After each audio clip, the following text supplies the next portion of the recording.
So, okay, as I said earlier, I'm Nicole Hunka from the University of Akron, professor of instruction there in the School of Social Work and Family Sciences. And today we are going to talk about chronic inflammation and lifestyle and rethinking perspectives on health and healthcare. So just to talk a little bit about what we're going to address today, we're going to cover chronic inflammation as a contributor to chronic disease. We're going to cover some biopsychosocial factors that contribute to inflammation. We're going to talk a little bit about the interconnected nature of medicine broadly, psychology, and lifestyle as it's related to inflammation and chronic disease. And to generate discussion, we're going to start and end with the same question, which is, does traditional healthcare adequately appreciate and integrate lifestyle as a means of treating and preventing disease and improving quality of life? And if the answer is yes, then great. And if not, should we consider a shift in perspective? Okay, so just as a reminder here, this is really the first of a three-part series. So this current presentation is going to be sort of a general overview, a general introduction, really to get some discussion going. And then it's going to be followed in the upcoming weeks by part 2 and part 3, which are still going to be about chronic inflammation and lifestyle. But part 2 is going to focus more on nutrition and related factors, including weight. Part 3 is going to focus more on stress and sleep and related factors, and exercise will be a part of that as well. All right, so let's go ahead and get this rolling here. So some questions to consider. All right, in theory, training, and practice, how integrated or compartmentalized are the disciplines of medicine and psychology? So, do we have medicine in its own lane and psychology related practices, in its own lane? And do they just sort of stay in their lane down the highway? Or, at some point, do they sort of merge into the same lane? Or maybe they get off at an exit and sort of merge together? Or do they pretty much stay compartmentalized in theory, training, and practice? Relatedly, let's think about lifestyle factors associated with health and mental health, right? So this is, sleep, proper sleep, nutrition, diet, so on and so forth, exercise. In theory, training, and practice, are lifestyle factors integrated into general healthcare at a meaningful level? And when I say meaningful level, I mean sort of above and beyond sort of the surface level stuff. So above and beyond maybe reminding our clients and patients, to watch your stress and, make sure you eat your fruits and vegetables and, be sure to exercise. Are we actually integrating lifestyle as part of our practice and even prescription and treatment plan? Okay, so to go back to the first question or the first reflection, the interconnected nature of medicine, psychology, and lifestyle is recognized in specialty fields like health psychology, psychoneuroimmunology or psychoendoneuroimmunology, functional medicine, lifestyle medicine, and even when we think about specialties like nutritional psychiatry and nutritional psychology, if you really think about it, these specialty areas, they're interdisciplinary approaches. There's a true intersection of fields, right, including that behavioral piece. And I just sort of want to go back to psychology for a second, in psychology-related fields, because I think in certainly the general public, when we think of psychology, the thing that often comes to mind is mental health, right? Mental health intervention, emotions. But clearly a massive part of psychology is behavior and behavior change, which is directly tied into lifestyle, right? So we have these specialty fields that really, address that interdisciplinary intersection of the different fields. So, does that connection need to be integrated in a meaningful way more broadly across healthcare, not just within, these specialties, but across healthcare in general? Well, the definition of health points us in that direction. So, as defined by the World Health Organization, health is a state of complete physical, mental, and social well being, not merely the absence of disease and infirmity. So, really, this definition acknowledges that health is really complex, right? There are different parts and pieces to it that overlap, and it suggests that, more than a compartmentalized approach seems to be warranted. And this clearly applies to the development, treatment, and management of chronic diseases. So let's look at that for a minute.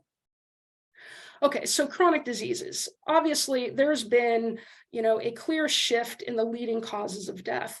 So 1900, the leading causes of death were primarily infectious communicable diseases, right? Currently, the leading causes of death are these chronic degenerative diseases, right? Now, I know, we certainly were dealing with COVID, and thankfully it's better managed at this point. But even with COVID, right, the leading causes of death remained the chronic diseases, the heart diseases, cancers, so on and so forth. Now, with that being said, chronic diseases cause not just the most death, but disability worldwide.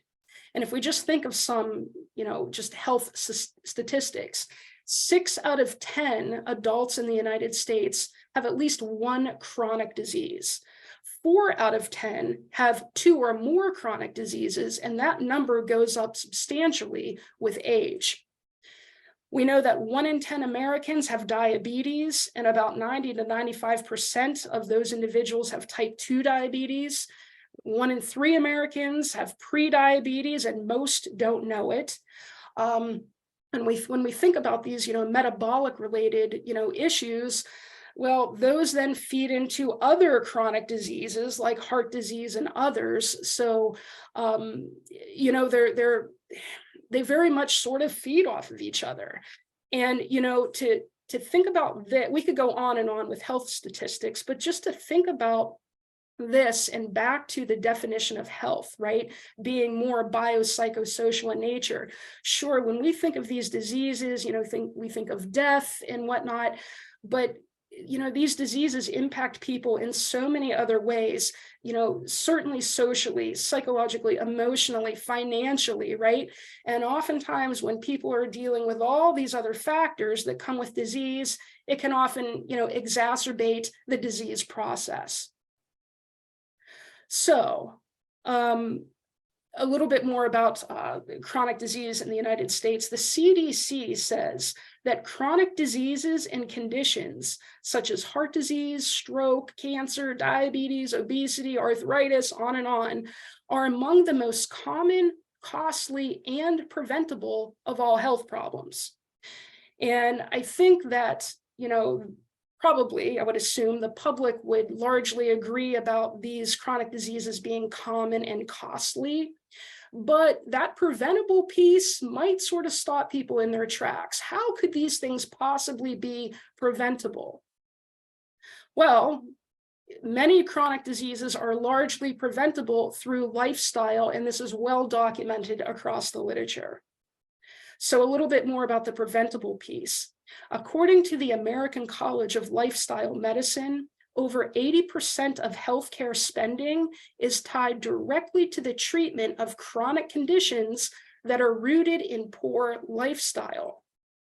The World Health Organization says the following could be prevented primarily with improvements to diet and other lifestyle factors. So 80% of heart disease, stroke, and type 2 diabetes, 40% of cancers could be prevented primarily through lifestyle interventions. Now, many behavioral and lifestyle factors that contribute to chronic diseases have a common denominator, and that common denominator is chronic inflammation. So we will see, and as noted by Baudet and colleagues, there are various aspects of our westernized lifestyle that really incite this inflammatory response And these continued lifestyle behaviors and exposures really perpetuate this unmitigated inflammation, and we don't want that. So what is inflammation? Well, it's really the backbone of the immune system. And I'm sure, this is, something people have heard many times over. When you're reading about inflammation, it's often sort of likened to a fire or a flamethrower, right? So if, a bacteria or some sort of invader gets into the body, the immune system upregulates, right, and really kicks up that flamethrower, excuse me, to go and destroy the invader, which is what we wanted to do.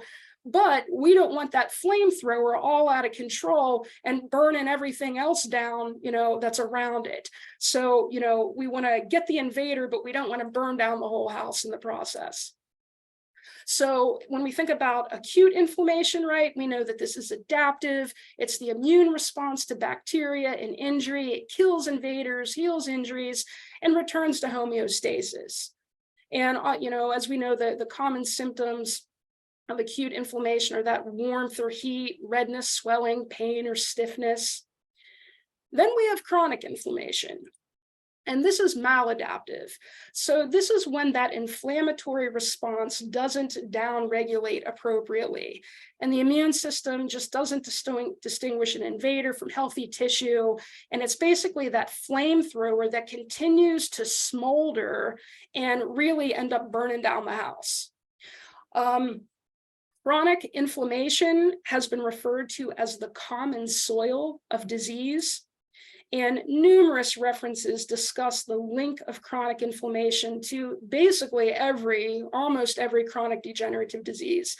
So, this is cardiovascular disease, Alzheimer's, diabetes, obesity, cancer, on and on, depression. So what are the factors that contribute to chronic inflammation? Well, there are several. We'll start with these. Genetics and the environment and what's sort of flying around in the environment can be pro-inflammatory. Aging is an inflammatory process, and you likely heard the term inflammaging. We'll talk a little bit more about that in our follow-up presentations. Childhood stress and trauma is incredibly pro-inflammatory, and not just during childhood or during the time that the child is experiencing the stress and trauma. It can actually continue through adulthood. And again, we'll talk more about this in the third part of this series. Okay, so we have those factors, and there are more. And if you really think about it, if I go back for a second, these particular contributing factors to inflammation, to a large degree are sort of out of our control, at least to some degree. When we look at this list, and we'll go through these, maybe not 100% of these, but a lot of these are rooted in lifestyle, which we do have some control over, even though it might be very difficult. So drinking and smoking, pro-inflammatory. Personality type can be pro-inflammatory, especially when we're talking about the neurotic, type A personality. There's research to show that, the neurotic personality just has elevated levels of pro-inflammatory cytokines circulating in the body. Chronic stress, pro-inflammatory.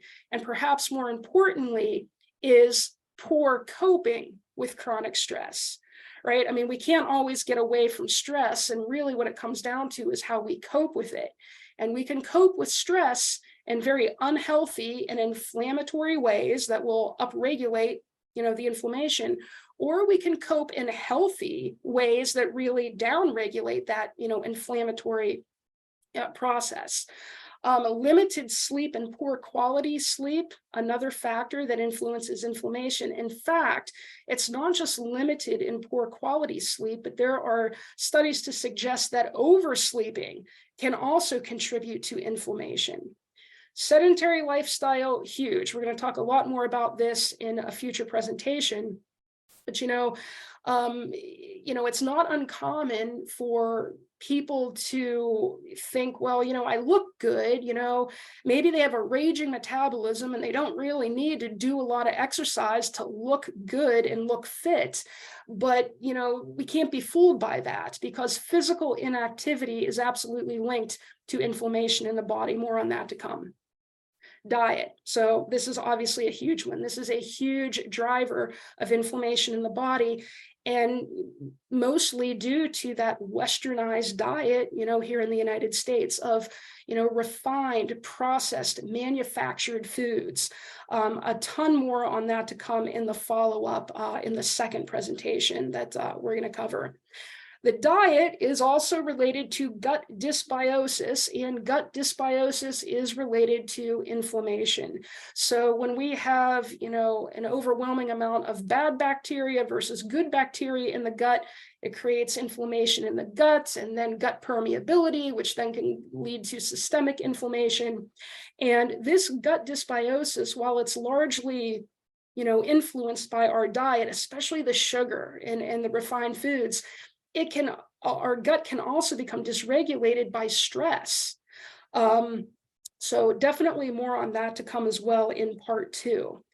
Excess body fat, incredibly pro-inflammatory. So body fat just produces all sorts of inflammation, pro-inflammatory cytokines, which then lead to, inflammatory related diseases.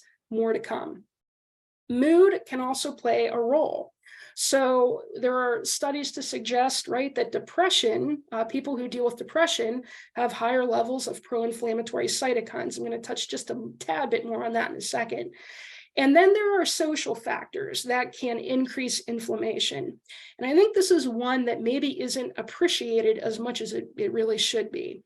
So we have research to suggest that limited support and just unhealthy relationships, toxic relationships, can be very pro-inflammatory. So again, I think this is one maybe that's underappreciated. It's certainly a factor. Okay, so when we look at these, right, if we really look at this list, many of our clients, many of our patients, and even many of us are likely living a pro-inflammatory lifestyle, right? And I think too, if we look at this list, and maybe you can apply it to a particular client, or you can apply it even to your own self, and maybe you go through this list and you say, gosh, personality, yeah, I'm pretty neurotic, and I got a lot of stress going on right now. No, I'm not coping with it so well because I'm just really time crunched. And because I'm so time crunched, I'm really not sleeping very well. And gosh, I really should be exercising more, but there's not enough time. And I really love donuts. And, I could lose a few pounds, right? When we kind of look at that, this can be incredibly overwhelming. But there's good news in this, right? And the good news is that a lot of this, again, is modifiable. And I think, again, this is where, we can try to connect to psychology and related disciplines. When I think of, some of the theories that sort of help people with the behavior change, I don't want to get too far into this, but like social cognitive theory, right? And really addressing, setting realistic, achievable goals, right? That will set up success experiences versus failure experiences and behavior change, right? And the more of these successful experiences we can have, typically the more it relates to self-efficacy for behavior change and motivation behavior change. So there is good news in this. There's ways to work with this and help ourselves and others. I'm just going to leave it at that for now. Okay, so just a bit on mental health and inflammation. So there are various studies that connect elevated pro-inflammatory cytokine activity with depression, and some studies will suggest that this inflammatory activity remains elevated in more treatment-resistant cases of depression. And then there's the question, does inflammation cause the depression, or does the depression cause the elevated inflammation? And depending on the direction, this could impact treatment implications. There's some newer research that suggests that it seems that inflammation might precede the depression. And then we, want to think about sort of combination therapies or adjunctive treatments, right?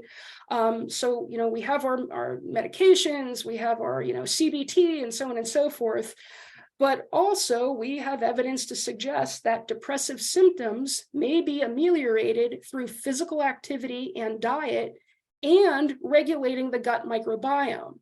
And this seems to be due to the capacity of each of those things to reduce inflammation. But also, those things, if not done properly or at all, or managed poorly, can actually increase inflammation. So it can go in both directions there. So these lifestyle interventions are possibly additional treatments to help our clients and patients with depression and other related diagnoses. Okay, so something just to consider when chronically stressed, and chronically is, the key there. When chronically stressed, depressed, or just not well physically, it's quite possible we're in an inflamed state. And this often leads us to engage in then pro-inflammatory coping behaviors. So if we're already inflamed and now we're engaging in behaviors like poor sleep, limited physical activity, smoking, drinking, comfort eating, right? When we're stressed out, nobody's going for carrot sticks and green tea, right? It's the sugar and the refined carbs and the bad fats, right? Well, the impact on this is that it can produce more inflammation. And the other thing is that it can exacerbate existing symptoms. So for instance, if somebody maybe has pain, physical pain or chronic pain, and they are engaging in pro-inflammatory lifestyle or behaviors that could actually exacerbate the symptom, as well as depression. So we want to keep this in mind. So one intervention point for health and mental health is clearly lifestyle. But which treatment team member should be addressing this? Are there certain team members, everybody who should be addressing this lifestyle component for health and mental health and well-being? Well, this brings us back to the beginning. So remember, health is complex. It's a biopsychosocial and then some issue, right? We know that lifestyle and behavioral factors play a significant role in disease prevention, but also disease development, progression, resolution, and maybe most importantly, quality of life. So given all that, let's revisit the original question. Are lifestyle factors that influence health and disease integrated into healthcare at a meaningful level? Is it integrated into the treatment plan, into the education at a meaningful level above and beyond, eat your vegetables and, watch your stress? Well, some say no and suggest a necessary shift of perspective in health and healthcare delivery. So where do we start then? Well, maybe perhaps training, because research suggests health professionals receive inadequate levels of lifestyle-related training in medical and related schools to help their patients make healthy lifestyle changes and improve their quality of life. Okay, that sounds great. Maybe we should start with training, but then there's always this. Hey, but there's no time or space in the curriculum to add all this extra training. It's already stuffed. It's already packed. Okay, well, we have to figure that one out. The American College of Lifestyle Medicine is a professional society that is really working hard and has worked hard to figure out that added training piece. So the American College of Lifestyle Medicine is a major contributor to the call to reframe the perspectives in healthcare and training in terms of more thoroughly integrating lifestyle components into care, which will have an impact on chronic conditions. So let's talk a little bit more about the American College of Lifestyle Medicine training and resources. So this is a professional society. I'm sure many people are familiar with this, some maybe not so much. If you're not so familiar with it, you can check out the website here. This professional society made up of all kinds of healthcare professionals. They have an annual conference every year. They offer a incredibly large array of training tools and information on their website. They have courses in place to be used. It could be in medical schools, it could be in healthcare programs to help facilitate the understanding and the application of using lifestyle as an intervention and working with our patients and clients. When we think of just lifestyle medicine, that is in fact a medical specialty. It's a newer one, but it is a medical specialty. And again, in this specialty, they're really using therapeutic lifestyle interventions as one, not the only, but as one of the primary modalities to treat chronic conditions. Now, this doesn't mean that it excludes the provider's original discipline. Lifestyle medicine is really about adding, to the healthcare professionals' already existing specialty area and base of knowledge. So it's integrating, the provider's discipline with this extra training and understanding in lifestyle, again, to be used as part of treatment for clients and patients. It uses evidence-based prescriptive lifestyle change to prevent, treat, and in some cases even reverse conditions. So if you go on this website, they have a lot listed about very specific evidence-based lifestyle, prescriptions to really reverse type 2 diabetes and some other things. And again, this isn't going to reverse, all conditions. It's to be used in conjunction with. They focus on 6 pillars, which is nutrition, physical activity, restorative sleep, and the restorative is really important, stress management, avoiding harmful substances, and positive social connections. So just a little bit more about, this professional society. Physicians can become board certified in lifestyle medicine. It's a, pretty rigorous process, but you can become board certified in it. There are also certifications for basically all other healthcare professionals, whether you're a counselor, a social worker, a nurse. So the information on how to become certified is in this website. They also offer curriculum for residency programs for added training to really be incorporated directly into a residency program for lifestyle medicine, regardless of what program the person is in or the physician is in. Also, another, what I think is a cool thing that lifestyle medicine does is they really support and recognize lifestyle medicine certificates that are created by outside institutions. So for instance, Creighton University, they have a certificate in lifestyle medicine, and there's a handful of others. And if the certificates meet the criteria of lifestyle medicine, so they'll review it. If the courses involved are meeting those 6 pillars and covering, the important parts of lifestyle medicine, they will then recognize that program on the website, which is, that's just cool. And, it's good for marketing, but it also really kind of, starts to highlight, hey, listen, other programs are finding these interventions to be really important for patient care and quality of life. And we're going to recognize them for that. They also, the American College of Lifestyle Medicine also has the lifestyle medicine interest groups.